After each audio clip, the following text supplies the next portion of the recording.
ꯍꯧꯖꯤꯛꯀꯤ ꯀꯩꯅꯣꯅ ꯀꯦꯖ꯭ꯔꯤꯋꯥꯜꯅ ꯑꯩꯈꯣꯏꯒꯤ ꯊꯝꯃꯤꯕ ꯃꯥꯒꯤ ꯁ꯭ꯇꯦꯠꯃꯦꯟꯁꯦ ꯃꯁꯤ ꯑꯩꯈꯣꯏꯒꯤ ꯏꯟꯗꯤꯌꯥꯒꯤ ꯄ꯭ꯔꯥꯏꯝ ꯃꯤꯅꯤꯁꯇꯔ ꯅꯔꯦꯟꯗ꯭ꯔ ꯃꯣꯗꯤꯖꯤꯒ ꯃꯔꯤ ꯂꯩꯅꯕ ꯋꯥꯐꯝ ꯅꯔꯦꯟꯗ꯭र ꯃꯣꯗꯤꯒ ꯃꯔꯤ ꯂꯩꯅꯕ ꯋꯥꯐꯝ ꯍꯥꯏꯇꯥꯔꯦ ꯃꯥꯒꯤ ꯇꯥꯡꯀꯛꯇ ꯃꯥꯅ ꯂꯧꯒꯗꯕ ꯗꯥꯏꯠꯇꯗꯨ ꯐꯖꯅ ꯂꯧꯔꯤꯕ꯭ꯔꯥ ꯂꯧꯗꯕ꯭ꯔꯥ ꯑꯗꯨꯒ ꯃꯔꯤ ꯂꯩꯅꯕ ꯋꯥꯐꯝ ꯍꯥꯏꯇꯥꯔꯦ ꯃꯥꯅ ꯊꯝꯃꯤꯕ ꯋꯥꯐꯝꯁꯦ ꯃꯁꯤ ꯃꯇꯥꯡꯁꯤꯗ ꯈꯟꯅꯔꯛꯄ ꯇꯥꯔꯒꯗꯤ ꯑꯩꯈꯣꯏꯅ ꯁ꯭ꯇꯦꯠꯃꯦꯟ ꯊꯝꯃꯤꯕ ꯃꯤꯑꯣꯏꯁꯤ ꯀꯅꯥꯅꯣ ꯀꯔꯝꯕ ꯃꯤꯑꯣꯏꯅꯣ ꯃꯁꯤꯃ ꯑꯍꯥꯟꯕꯗ ꯑꯩꯈꯣꯏ ꯌꯦꯡꯕ ꯆꯪꯉꯤ ꯑꯗꯨꯒ ꯑꯅꯤꯁꯨꯕꯗ ꯊꯝꯃꯤꯕ ꯁ꯭ꯇꯦꯠꯃꯦꯟꯁꯤ ꯀꯔꯤꯅꯣ ꯑꯗꯨꯒ ꯑꯍꯨꯝꯁꯨꯕꯗ ꯀꯅꯥꯒꯤ ꯃꯇꯥꯡꯗ ꯊꯝꯃꯤꯕ ꯁ꯭ꯇꯦꯠꯃꯦꯟꯅꯣ ꯄꯣꯠ ꯑꯍꯨꯝꯁꯤꯗ ꯑꯩꯈꯣꯏ ꯈꯤꯇꯪ ꯌꯦꯡꯕ ꯌꯥꯏ ꯍꯥꯏꯕ ꯇꯥꯔꯦ ꯃꯁꯤ ꯃꯇꯥꯡꯗ ꯑꯩꯅ ꯂꯥꯛꯆꯅꯤꯡꯕ ꯋꯥꯐꯝꯁꯤ ꯁ꯭ꯇꯦꯠꯃꯦꯟ ꯊꯝꯃꯤꯕ ꯅꯨꯄꯥꯁꯦ ꯃꯁꯤ ꯏꯟꯗꯤꯌꯥꯗ ꯈꯔ ꯃꯌꯥꯝꯅ ꯈꯤꯇꯪ ꯁꯦꯡꯅ ꯑꯩꯈꯣꯏꯒꯤ ꯏꯟꯗꯤꯌꯥꯁꯤꯗ ꯑꯑꯣꯟꯕ ꯑꯃ ꯄꯨꯔꯛꯄ ꯄꯥꯝꯕ ꯄꯤꯄꯜꯁꯀꯤ ꯄꯣꯂꯤꯇꯤꯛꯁ ꯑꯃ ꯑꯩꯈꯣꯏ ꯂꯥꯛꯄ ꯄꯥꯝꯕ ꯑꯗꯨꯒꯤ ꯄꯤꯄꯜꯁꯀꯤ ꯄꯣꯂꯤꯇꯤꯛꯁꯀꯤ ꯑꯗꯨꯒꯨꯝꯕ ꯐꯥꯎꯟꯗꯦꯁꯟꯗ ꯀꯥꯈꯠꯈꯤꯕ ꯏꯚꯟ ꯗꯤꯜꯂꯤ ꯑꯦꯁꯦꯝꯕ꯭ꯂꯤꯗ ꯁꯤꯠ 70 ꯂꯩꯕꯒꯤ ꯃꯅꯨꯡꯗ ꯁꯤꯠ 67ꯗ ꯑꯩꯈꯣꯏ ꯁ꯭ꯋꯤꯞ ꯇꯧꯈꯤꯕ ꯑꯗꯨꯁꯨ ꯃꯤꯌꯥꯝꯒꯤ ꯃꯥꯁ ꯑꯦꯟ ꯄꯣꯄꯨꯂꯔ ꯁꯄꯣꯔꯠꯀ ꯂꯣꯏꯅꯅ ꯍꯥꯏꯇꯥꯔꯦ ꯀ꯭ꯔꯥꯎꯗ ꯐꯟꯗꯤꯡ ꯇꯧꯔꯒ ꯑꯗꯨꯃꯥꯏꯅ ꯀꯥꯔꯛꯈꯤꯕ ꯑꯗꯨꯒ ꯗꯦꯜꯂꯤꯗ ꯃꯥꯒꯤ ꯔꯤꯖꯤꯝꯁꯤꯒꯤ ꯃꯅꯨꯡꯗ ꯑꯇꯦꯟꯕ ꯃꯇꯝꯗ ꯑꯦꯂꯦꯛꯇ꯭ꯔꯤꯁꯤꯇꯤꯒꯤ ꯑꯩꯈꯣꯏ ꯐ꯭ꯔꯤ ꯑꯣꯏꯍꯟꯕꯒꯤ ꯑꯗꯒꯤ ꯑꯩꯈꯣꯏꯒꯤ ꯃꯦꯗꯤꯀꯦꯜꯒꯤ ꯍꯥꯏꯕ ꯇꯥꯔꯦ ꯑꯩꯈꯣꯏꯒꯤ ꯃꯣꯍꯜꯂꯥ ꯀ꯭ꯂꯤꯅꯤꯛꯀꯨꯝꯕ ꯍꯧꯗꯣꯛꯇꯅ ꯑꯩꯈꯣꯏꯒꯤ ꯌꯥꯝ ꯄꯥꯛꯁꯟꯅ ꯃꯦꯗꯤꯀꯦꯜꯒꯤ ꯃꯔꯝꯗ ꯑꯑꯣꯟꯕ ꯗꯦꯜꯂꯤꯗ ꯄꯨꯔꯛꯄ ꯑꯗꯨꯒ ꯑꯩꯈꯣꯏꯒꯤ ꯁ꯭ꯀꯨꯜꯁꯤꯡ ꯁꯔꯀꯥꯔꯒꯤ ꯁ꯭ꯀꯨꯜꯁꯤꯡꯁꯦ ꯃꯁꯤ ꯑꯉꯛꯄ ꯐꯪꯅ ꯆꯦꯟꯖ ꯄꯨꯔꯛꯈꯤꯕ ꯑꯗꯨꯒꯨꯝꯕ ꯂꯤꯗꯔ ꯑꯃꯈꯛꯅꯤ ꯑꯗꯨꯕꯨ ꯌꯥꯝꯅ ꯑꯩꯈꯣꯏꯒꯤ ꯀꯟꯇ꯭ꯔꯣꯚꯔꯁꯤꯌꯦꯜ ꯑꯣꯏꯕ ꯑꯩꯈꯣꯏꯒꯤ ꯌꯥꯝꯅ ꯆꯤꯡꯅꯅꯤꯡꯉꯥꯏ ꯑꯣꯏꯕ ꯌꯥꯝꯅ ꯀꯟꯇ꯭ꯔꯣꯚꯔꯁꯤꯌꯦꯜ ꯑꯣꯏꯕ ꯌꯥꯝꯅ ꯊꯥꯖꯅꯤꯡꯉꯥꯏ ꯑꯣꯏꯗꯕ ꯃꯑꯣꯡꯗ ꯃꯉꯣꯟꯗ ꯑꯆꯧꯕ ꯑꯩꯈꯣꯏ ꯑꯦꯂꯤꯒꯦꯁꯟ ꯑꯃꯈꯛ ꯂꯥꯛꯇꯅ ꯑꯩꯈꯣꯏ ꯂꯤꯀꯔ ꯁ꯭ꯀꯥꯝ ꯍꯥꯏꯇꯥꯔꯦꯀꯣ ꯑꯗꯨꯒꯤ ꯃꯈꯥꯗ ꯃꯥꯁꯦ ꯐꯥꯔꯒ ꯑꯩꯈꯣꯏꯒꯤ ꯀꯩꯅꯣꯅ CBIꯅꯀꯣ ꯃꯉꯣꯟꯗ ꯆꯥꯔꯖ ꯁꯤꯠ ꯇꯧꯗꯅ ꯑꯗꯒꯤ ꯀꯩꯅꯣ ꯇꯧꯗꯅ ꯐꯥꯔꯒ ꯃꯥꯁꯤ ꯖꯦꯜꯗ ꯂꯩꯕ ꯑꯗꯨꯗꯒꯤ ꯏꯚꯟ ꯍꯥꯏ ꯀꯣꯔꯠꯇꯒꯤ ꯁꯨꯄ꯭ꯔꯤꯝ ꯀꯣꯔꯠꯇꯒꯤ ꯃꯉꯣꯟꯗ ꯔꯨꯂꯤꯡ ꯕꯦꯜ ꯄꯤꯔꯒꯁꯨ ꯃꯥ ꯁꯤꯒꯅꯦꯆꯔꯤ ꯑꯣꯏꯕ ꯌꯥꯗꯕ ꯗꯦꯜꯂꯤꯒꯤ ꯆꯤꯐ ꯃꯤꯅꯤꯁꯇꯔ ꯑꯣꯏꯅ ꯁꯥꯏꯟ ꯇꯧꯕ ꯌꯥꯗꯕ ꯑꯗꯨꯒꯤ ꯇꯥꯡꯀꯛꯇ ꯑꯊꯤꯡꯕ ꯊꯝꯃꯛꯇꯅ ꯍꯥꯏꯗꯤ ꯃꯥꯒꯤ ꯃꯊꯛꯇ ꯆꯠꯊꯔꯤꯕ ꯄ꯭ꯔꯣꯐ ꯅꯠꯇ꯭ꯔꯒ ꯃꯥꯒꯤ ꯃꯊꯛꯇ ꯇꯧꯔꯤꯕ ꯀꯩꯅꯣꯗꯨ ꯏꯟꯚꯦꯁꯇꯤꯒꯦꯁꯟꯗꯨ ꯃꯗꯨ ꯐꯤꯌꯔ ꯑꯣꯏꯔꯣꯏ ꯍꯥꯏꯕꯒꯤ ꯒ꯭ꯔꯥꯎꯟꯗ ꯍꯥꯏꯇꯥꯔꯦ ꯃꯥꯁꯤ ꯆꯤꯐ ꯃꯤꯅꯤꯁꯇꯔ ꯑꯣꯏꯅ ꯁꯤꯒꯅꯦꯇꯔꯤ ꯇꯧꯕ ꯌꯥꯔꯣꯏ ꯍꯥꯏꯕꯅꯆꯤꯡꯕ ꯑꯗꯨꯝꯕ ꯂꯥꯛꯇꯅ ꯃꯥꯁꯤ ꯌꯥꯝꯅ ꯑꯆꯧꯕ ꯑꯩꯈꯣꯏꯒꯤ ꯂꯩꯔꯤꯕ ꯍꯧꯖꯤꯛꯀꯤ ꯅꯔꯦꯟꯗ꯭ꯔ ꯃꯣꯗꯤꯒꯤ ꯔꯤꯖꯤꯝꯁꯤꯒꯤ ꯃꯈꯥꯗ ꯌꯥꯝꯅ ꯑꯆꯧꯕ ꯁꯐꯔ ꯑꯣꯏꯔꯕ ꯑꯗꯨꯒ ꯅꯨꯄꯥ ꯑꯃꯈꯛ ꯑꯣꯏꯌꯦꯕ ꯃꯥꯁꯦꯀꯣ ꯑꯗꯣ ꯃꯥꯅ ꯍꯧꯖꯤꯛ ꯊꯝꯃꯤꯕ ꯁ꯭ꯇꯦꯠꯃꯦꯟꯁꯤ ꯑꯩꯈꯣꯏꯒꯤ ꯅꯔꯦꯟꯗ꯭ꯔ ꯃꯣꯗꯤꯅ ꯃꯅꯤꯄꯨꯔꯒꯤ ꯃꯇꯥꯡꯗ ꯀꯟꯁꯔꯟ ꯑꯣꯏꯗꯦ ꯏꯅꯤꯁꯤꯌꯦꯇꯤꯚ ꯂꯧꯈꯠꯇꯦ ꯃꯁꯤ ꯏꯟꯗꯤꯌꯥꯒꯤ ꯃꯅꯨꯡꯗ ꯊꯣꯛꯄ ꯑꯦꯅꯤ ꯄ꯭ꯔꯣꯕ꯭ꯂꯦꯝ ꯑꯃꯗ ꯑꯦꯅꯤ ꯀ꯭ꯔꯥꯏꯝ ꯑꯃꯗ ꯏꯟꯗꯤꯌꯥꯒꯤ ꯑꯗꯨꯒꯨꯝꯕ ꯄ꯭ꯔꯥꯏꯝ ꯃꯤꯅꯤꯁꯇꯔ ꯑꯃꯅ ꯂꯧꯐꯝ ꯊꯣꯛꯄ ꯗꯥꯏꯇꯗꯨ ꯅꯠꯇꯦ ꯍꯥꯏꯕ ꯁ꯭ꯇꯦꯠꯃꯦꯟꯅꯦꯕ ꯃꯥꯅ ꯊꯝꯃꯛꯏꯁꯦ ꯑꯗ ꯁ꯭ꯋꯥꯏ ꯃꯇꯥꯡꯁꯤꯗꯤ ꯄꯣꯂꯤꯇꯤꯀꯦꯜꯒꯤ ꯈꯦꯠꯅꯕ ꯅꯠꯇ꯭ꯔꯒ ꯃꯍꯥꯛ ꯀꯅꯥꯅꯣ ꯅꯠꯇ꯭ꯔꯒ ꯀꯃꯥꯏꯅ ꯇꯧꯕꯅꯣ ꯍꯥꯏꯕ ꯋꯥꯐꯝꯗꯣ ꯉꯥꯏꯍꯥꯛ ꯇꯣꯉꯥꯟꯅ ꯑꯃꯨꯛ ꯊꯝꯃꯒ ꯃꯥꯒꯤ ꯊꯝꯃꯤꯕ ꯁ꯭ꯇꯦꯠꯃꯦꯟꯁꯤꯗꯤ ꯃꯁꯤꯗꯤ ꯑꯩꯈꯣꯏꯅ ꯅꯍꯥꯟꯗꯒꯤ ꯑꯩꯈꯣꯏꯒꯤ ꯃꯅꯤꯄꯨꯔꯤ ꯄ꯭ꯔꯖꯥꯁꯤꯡꯅ ꯃꯗꯨ ꯑꯩꯈꯣꯏꯒꯤ ꯄꯜꯁꯇ ꯍꯥꯏꯇꯥꯔꯦ ꯑꯩꯈꯣꯏ ꯄꯨꯛꯅꯤꯡꯗ ꯐꯥꯎꯗꯅ ꯂꯩꯔꯕ ꯏꯟꯗꯤꯌꯥꯗ ꯂꯩꯔꯤꯕ ꯄꯣꯂꯤꯇꯤꯀꯦꯜ ꯄꯥꯔꯇꯤ ꯃꯌꯥꯝ ꯑꯃꯈꯛꯅ ꯈꯦꯠꯅꯕ ꯊꯤꯗꯅꯀꯣ ꯄꯥꯔꯂꯥꯃꯦꯟꯗ ꯌꯥꯝꯅ ꯑꯀꯟꯕ ꯗꯤꯕꯦꯠ ꯇꯧꯅꯈ꯭ꯔꯕ ꯑꯀꯟꯕ ꯁ꯭ꯇꯣꯝ ꯇꯧꯈ꯭ꯔꯕ ꯑꯗꯒꯤ ꯏꯚꯟ ꯇꯣꯉꯥꯟ ꯇꯣꯉꯥꯟꯕ ꯏꯟꯗꯤꯌꯥꯒꯤ ꯑꯗꯨꯒꯨꯝꯕ ꯑꯩꯈꯣꯏꯒꯤ ꯍ꯭ꯌꯨꯃꯦꯟ ꯔꯥꯏꯠꯀꯤ ꯑꯦꯛꯇꯤꯚꯤꯁ ꯅꯠꯇ꯭ꯔꯒ ꯑꯩꯈꯣꯏꯒꯤ ꯄꯣꯂꯤꯇꯤꯀꯦꯜ ꯑꯦꯛꯇꯤꯚꯤꯁꯄꯨ ꯑꯣꯏꯔꯣ ꯅꯠꯇ꯭ꯔꯒ ꯑꯦꯀꯥꯗꯃꯤꯁꯤꯌꯥꯟꯕꯨ ꯑꯣꯏꯔꯣ ꯇꯣꯉꯥꯟ ꯇꯣꯉꯥꯟꯕ ꯁꯥꯔꯀꯜ ꯃꯌꯥꯝ ꯑꯃꯈꯛꯇꯒꯤ ꯃꯁꯤꯗꯤ ꯁꯨꯡꯇꯧ ꯇꯧꯐꯝ ꯊꯣꯛꯇꯦ ꯁꯨꯃꯥꯏꯅ ꯑꯣꯏꯐꯝ ꯁꯨꯡꯊꯣꯛ ꯊꯣꯛꯇꯦ ꯍꯥꯏꯅ ꯃꯌꯥꯝꯅ ꯈꯟꯅꯔꯒ ꯂꯩꯔꯕ ꯁ꯭ꯇꯦꯠꯃꯦꯟ ꯑꯃꯈꯛꯅꯤ ꯃꯥꯅ ꯄꯥꯏꯔꯛꯏꯕ ꯃꯥꯅ ꯊꯝꯕꯤꯔꯛꯏꯕ ꯁ꯭ꯇꯦꯠꯃꯦꯟꯁꯦ ꯑꯗꯨꯃꯥꯏꯅ ꯊꯝꯖꯅꯤꯡꯉꯤ ꯑꯗꯣ ꯃꯇꯥꯡ ꯁ꯭ꯋꯥꯏꯗ ꯑꯩꯈꯣই ꯗꯦꯜꯂꯤꯒꯤ ꯆꯤꯐ ꯃꯤꯅꯤꯁꯇꯔꯅꯁꯨ ꯍꯥꯟꯅꯒꯤ ꯐꯣꯔꯃꯔ ꯆꯤꯐ ꯃꯤꯅꯤꯁꯇꯔꯅꯁꯨ ꯑꯔꯕꯤꯟ ꯀꯦꯖ꯭ꯔꯤꯋꯥꯜꯅꯁꯨ ꯍꯥꯏꯔꯦ ꯃꯃꯥꯡꯗꯁꯨ ꯄꯥꯔꯂꯥꯃꯦꯟꯇ ꯃꯗꯨꯒꯤ ꯃꯇꯥꯡꯗ ꯗꯤꯕꯦꯠ ꯇꯧꯅꯈ꯭ꯔꯦ ꯃꯅꯤꯄꯨꯔꯒꯤ प्रजाꯁꯤꯡꯅꯁꯨ ꯑꯩꯈꯣꯏꯒꯤ ꯚꯥꯔꯠꯀꯤ ꯍꯣꯝ ꯃꯤꯅꯤꯁꯇꯔ ꯑꯃꯁꯨꯡ ꯄ꯭ꯔꯥꯏꯝ ꯃꯤꯅꯤꯁꯇꯔꯒꯤ ꯃꯥꯒꯤ ꯏꯅꯤꯁꯤꯌꯦꯇꯤꯚꯁꯦ ꯃꯁꯤ ꯌꯥꯝꯅ ꯕꯥꯏꯁ ꯑꯣꯏꯕ ꯑꯗꯨꯒ ꯑꯩꯈꯣꯏꯗ ꯌꯥꯝꯅ ꯏꯒꯅꯣꯔ ꯇꯧꯕ ꯑꯗꯨꯒ ꯑꯩꯈꯣꯏꯁꯤ ꯀꯣꯂꯣꯅꯤꯌꯦꯜ ꯑꯩꯈꯣꯏꯒꯤ ꯔꯤꯖꯤꯝꯒꯤ ꯀꯣꯂꯣꯅꯤꯌꯦꯜ ꯃꯥꯏꯟꯁꯦꯠꯇ ꯑꯩꯈꯣꯏꯕꯨ ꯃꯥꯒꯤ ꯀꯣꯂꯣꯅꯤꯌꯦꯜ ꯑꯩꯈꯣꯏꯒꯤ ꯀꯩꯅꯣ ꯑꯃꯒꯤ ꯃꯈꯥꯗ ꯑꯩꯈꯣꯏꯗ ꯇꯧꯕ ꯇ꯭ꯔꯤꯠꯃꯦꯟ ꯗꯧꯅ ꯑꯩꯈꯣꯏꯒꯤ प्रजाꯁꯤꯡꯅ ꯐꯤꯜ ꯇꯧꯔꯕ ꯑꯗꯨꯒ ꯄꯣꯠꯁꯛ ꯑꯃ ꯑꯣꯏ ꯑꯗꯨꯅ ꯃꯁꯤꯒꯤ ꯃꯇꯥꯡꯁꯤꯗꯗꯤ ꯑꯩꯈꯣꯏ ꯚꯥꯔꯠꯀꯤ ꯄ꯭ꯔꯥꯏꯝ ꯃꯤꯅꯤꯁꯇꯔꯁꯦ ꯃꯁꯤ ꯃꯥꯅ ꯇꯧꯔꯤꯕ ꯊꯕꯛꯁꯦ masi chumi masi tawpham thokpani haina haiba yaba madumaina kangkhatpa yaba maram ama phawba leitre no maram ama phawba leitraga su India ge prime minister se haujik su akhoi crisis mayok nariba akhoi manipur sida la aga akhoi manipur ge leiriba tongan ba section of people sida akhoi thajaba hanjalan ba Bharat ki adugumba lusingba singna Bharat ki makhada leiba state amagi manungda thokpa adugumba crisis ni aduna tongan ba section ki people singse masi tongan ba mindset lerabasu tongan ba nungaitaba grievances myamam lerabasu madu thado kanda Bharat ki lusingba singsida thajaba thamaga akhoi amata oina fajana reconcile tawna ba aduga akhoi gi shanti amasung normal oiba adumba saktam do madu Mausagi Saktam Domo Halaknaba, Tabak Tausia, Habagi, Tazabama, Miam the Piga the Base, Masi House Power, Pidana Labase, Masakoina Ure, Aduga Kezriwal na Hujik, Tamaibo Wafamse, Madugi, Sapchava Wafamsin, Aduda, Yumpamoraga, Tamako Wafam and Lowy, Masigi, Kezriwal Gumba, Amana Sumba Wafamsi, Hirak Pasina Shu, Akoi Barki Prime Minister and Handagi. Silent whatever live a same as Sigi Matang them not choba, Genomadi, if he comedy, Lerapay Hana do Mana Tazabasut Tami, Aduga Bharati Prime Minister Nakaygumatam da Kogi Parlamenta, Yamna Tang na Wapam Kara, Fongdok Babudi, Lay Bako Madu Karamba Kupong Dok no Sinida Queen Heinings Manipur Ladiba crisis Sida, Haifam Topa, Wadu, Haikiba. Di nate mana phongdoi bo afam do haiba wafam jinida hoi kaigo matam da khoi gi tongan ma machin ani longba manata ba wa myam ma sum home minister na su kaina su dum phongdo ga lai aduga crisis sigi manung da su khoi gi state ki magi intelligence regi state ki leriba kano sing sina piba magi report sing du da yum pham ora kan da khoi gi FIR myam lokhat le haiba gomba da khoi state sigi miyam na taning si FIR myam lokhat le haiba du natte ba ko exactly FIR do get basis the me kaya Pabira Bagi. FIR do get basis the Kari Tabak Paikat Pirabagi. Adugi report to where money a coin tanning of Pochiado, FIR Mamam local FIR Lissing Mangayana, local lega Hibasum by Stanman City, irresponsible Loiba, Aduga Miang Mitta Upun China Naba, Miam dan Mitrang Taunaba, Dramatonaba Ngangba Wafamoina. Tawe, and a Swaisida, a coin Manipuri singse. Mainland India da leriba Bharat ki mapung moiba raja sing da leriba miyam chiga khoi Manipuri praja sing da yengiba miyang chiga khena ba amakhak shurla yam chaw na ifong na mami taraga lei masige pen da ba masige nungai ta ba masi akhoi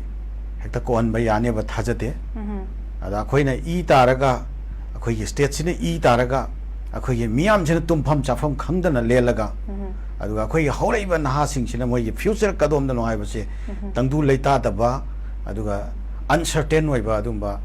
future amaga loina na hingaga sum leira kanda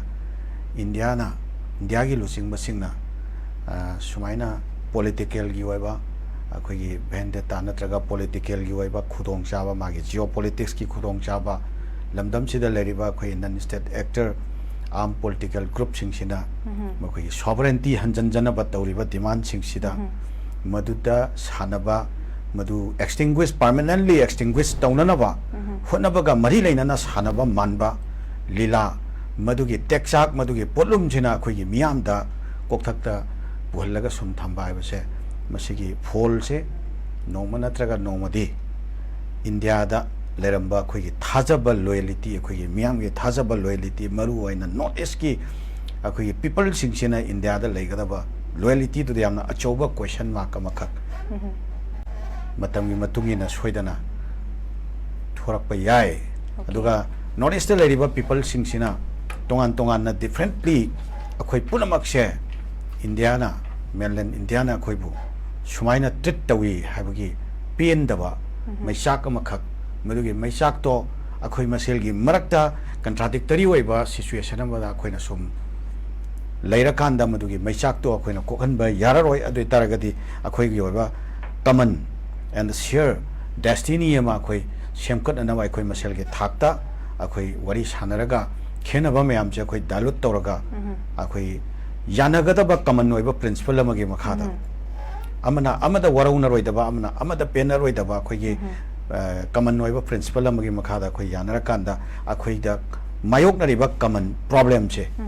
अखोइदा अवाबा Pulum पीरगा मरे India की larger interest larger मागी कनोदा मान सानरिबा लीला सिंगसे मसी face तौमिनरसी हाइना पुन्ना लाखिबा नुमितुददी अखोई chicken neck सिदा अखोई north east की मियाम सिना मिट की पीगा लोइना नोमल लेबा खिगद्रा हाइबा मदगी अखोई थाजबदो हौजिक सानरिबा लीला सिंगसी येंगरकांदा सुला अखोई थमोइदा फावि हाइता ओके ओके याम फजै ओजा ओजागी याम फजै मरिक चुम फुमम थंबी लोइना हुजिकी कमन डेस्टिनी में सागतपगी यामना तंगाई फदबदो ओजाना थंबीरी ओजा कमाइन थंबीनिंगे ओजा इरांग सिदी अखोई अदुम ngasi paper da kasu dung khau khau du su myam am yaure jiribam da su kadai de gi no khang da ba drone am ka paisilak pagi khoi khun ngak pa singna ka pagi pot ka sum lei de ba tare adum lepa kai no khang da pot am chak chak hang ta hobagi pot dum lei de da si gi tension dum sagala ga di lei bani po se aduna akhoi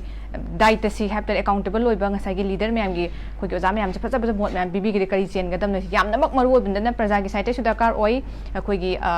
lengak pai de sing ju meter of degree te su ki am khena kre ha ba tare कमाइन थंबिनिंग ओजा लोइरकपदा सुरा मसिगे मतंग सिदा अखोइना खन्नबसी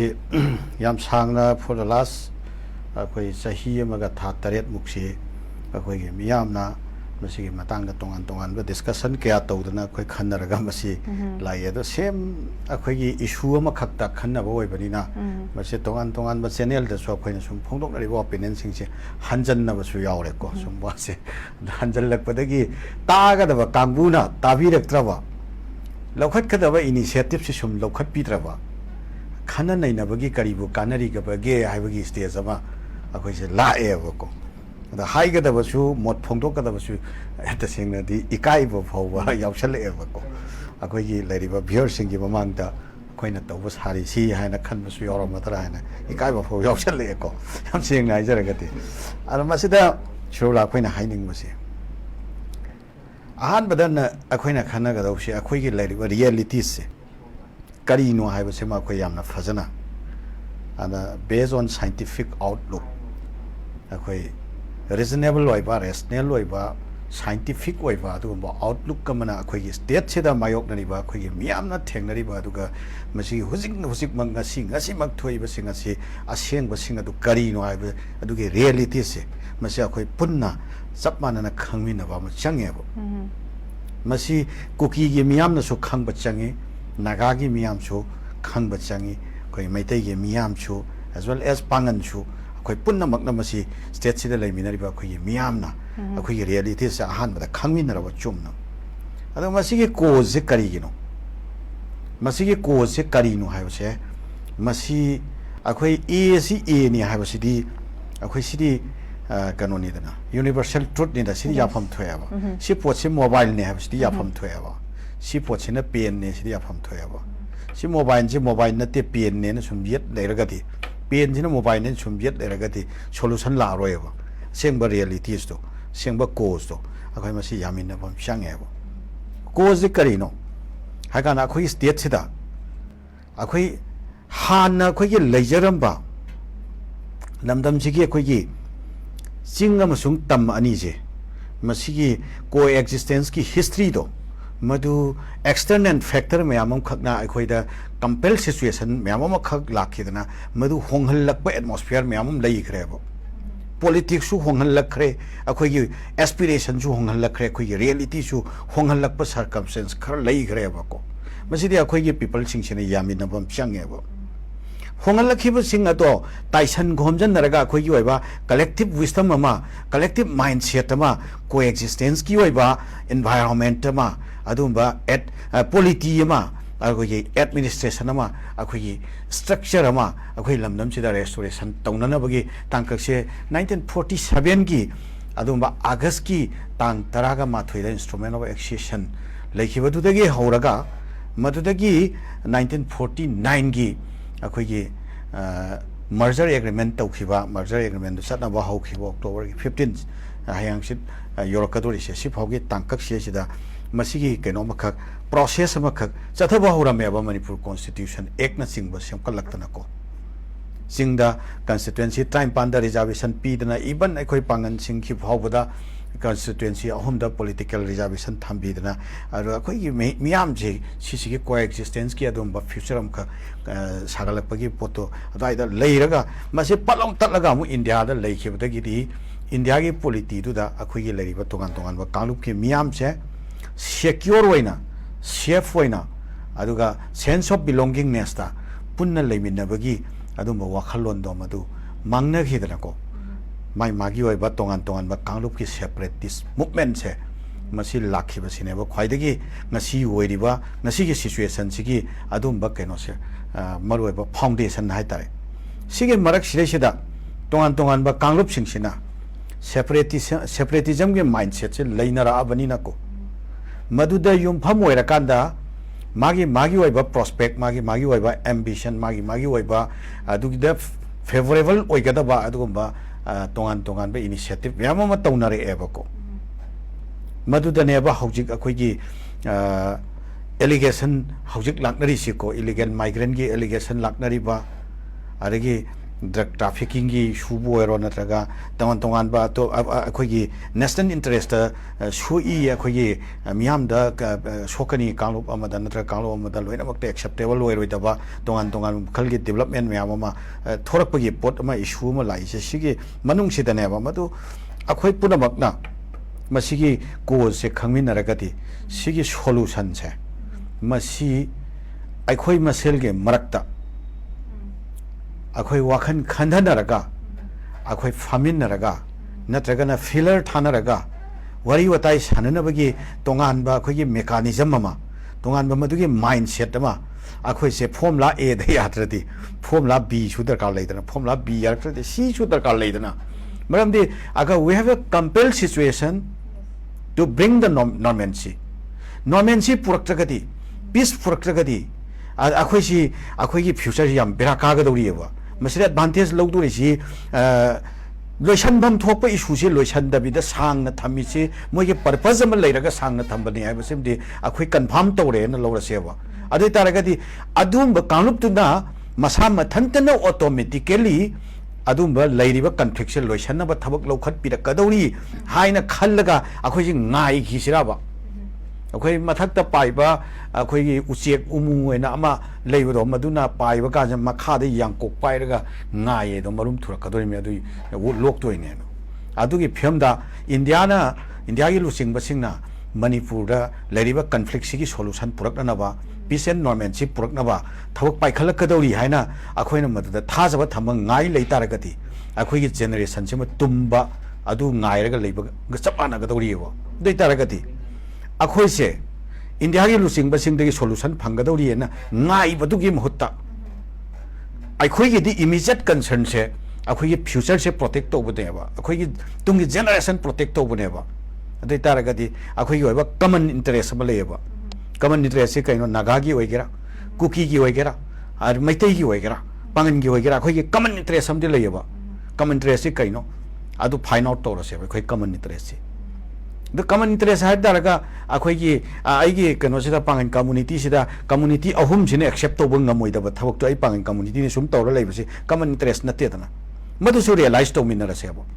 मधु based on अखोई regulations act bills मधुना मरम वरकांदा अखोई लेरिबा common interest है मसेसिदा सोकदा poaching से डिटेक्ट तौहनबसिदा अखोई मयाम लोइनमक की ओइना यानबम पुरकपदि याइदना अदुगा अखोई की मरक सिरेसिदा थाजबा हंजलहननबा थौरांग पाइखलगा अखोई की सिरेसिदा लेरिबा पोचे टेम्पररी ओइगेरा नत्रगा परमानेंट ओइगेरा मधु अखोई रोड मैप अमा थमगा मधु फंगननबा अखोई गुडविल मिशन से मसी अखोई इनिशिएट तौबा मतम यौत्रिबरा हाइबसे मसी अखोई थमजगे मसेसिदा अखोई CSO सिंगे माइकैदगी रोल करिनो हेक तत्तना हंगबीयेबको अदो अखोई सी नसाई ममांगदसो अखोइना थमजखिबा इरोई अनीना वाइनरकपदा CSO सिंगना आम कांगपु सिंगजिना नोमै कापनरागा CSO गे लेवलदा अखोई हेक्ता हाइरिबा स्टेक होल्डर सिंगसिगी केनो याउद्रगति मोये जेस्चर याउद्रगति मोये सिग्नल याउद्रगति मोई अयाब लेत्रगदी मोई वखल लाक्त्रगदी सीएसओ सिंगना मांगदा फ्रंट लाइन दा हेक्ता लेरिसी इंटर कम्युनिटी की मरक्ता लेबनिना खोंग थांगदो थबक तौब ngambage atmosphere do oi phattaba aduna akhoi se right time right moment to initiate any kind of peaceful initiative se masi ngainaraga leibagi wani aduga akhoi sira leiriba se masigi oiba miyam sigi oiba wakhallon nama khoi common interest ta sagat bagi lambi sira changdragadi naga oigera kuki oigera haujik naga gi shu moi gi political solution amagi peace talk amuk resume tawrani haiba resume tawrani haiba gi wama na singrang se amuk tanari ado moi su ongoing akhoi gi peace talk ni 1997 dagi sum chatharakpa ado separatism gi movement mokhoi su naga tabe inhabited area ma khai se manipur gi tongan ta khrage tongan khrage moi naga ma khai pulap pullaga lepak ama semgrage se kuire ba tawrai se som nakanda kuki sing su mokhoi gi kuki homeland gi potchi matam khara di sange ba ko ado som nakanda akhoi gi valley da leriba akhoi gi maitei amasu maroina akhoi pangan singsu masina akhoi gi leriba historical realities du da yum pha bora kana akhoi manipur gi integrity kaibe yaroi india da manipur tin khi matab da lekhiba manipur gi magi territorial boundary shokpa yaroi haiba aduga akhoi gi leriba miyam chi gi coexistence ki history lejai ningthoron da gi hauraga sangraba matam gi history lejai aduna madugi historical realities do india da pulura kanda india na thugai bi yaroi haiba sida leiriba neba ado haujik akhoi mayam china yanagadoriba common point se kanglup amana ntraga kanglup amana loina bang acceptable loigadaba common point se purak yorokpa ngamna na ba akhoi hona seba common point ji yorokpa ngamdringa gi marakta akhoi substantial issue kharatati manaba area kharatati akhoi yanaba purakpa yaiba madudi kaino thoiba violence na akhoi loina makta wahal le taragadi violence immediately lepasi aduga akhoi gi marakta leiriba khenaba singso through dialogue akhoi series of dialogue akhoi phamin rakanda akhoi masel gi marakta confidence building measures to adu puthok raga madu thajaba hanjan rakanda akhoi khenaba singse differences singse tapna one by one akhoi resolve tawna na ba lambi da akhoi chathaba yai ga haiba si india gi adumba kaino sing ngai dana okay oja akhoi gi lamdam sida leriba miyamna akhoi gi far sighted oiba future gi khanba akhoi gi kaino gom political scientists sing haitare political thinkers sing social thinkers sing sina masi wakhalon puthok naraga thabak changchan ma matam oira swai matang se sola last point amtang thamjauke politician ge the roles of the politicians masi de unfortunate ne roles of the politicians ki matang chapter si ai amtena comment am ta tawjaram ge masi de very much unfortunate hope leti akhoi gi political leriba akhoi gi MLA sing minister sing masina hujik chathariba political leader sing haiba tare masina chathariba mindset sidi moina khalliba hujik ki loriba initiative sidi masidi yamna irresponsible ne sidi yam far sighted oigadam ne miyam gi tungi future ma akhoi gi tungi future ma lepse harise masi hoi akhoi india gi manung dabudi chanbani India के constitution के framework मनुंग दबुदी लेरिनी अदो अखोइना तौरिबा थबक सिंगसे India के leader सिंगना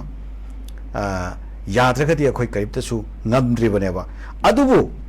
India के फिबान मुंगद लेरगसु आइगी state सिगी ओइबा अखोइ के coexistence की ओइबा अखोइ के common interest की ओइबा सिगे पोटसे मसी protect तौनना बगी दमक्तदी अखोइ यामना फजना इंडिया की लुसिंग बसिंगसिगा handling तौब ngamba adugi handling tawna aduda bargain tawna akhoi adugi capacity si leigadam na even haujike thoiba conflict sige manungda surbula sanghraba matam sida karigino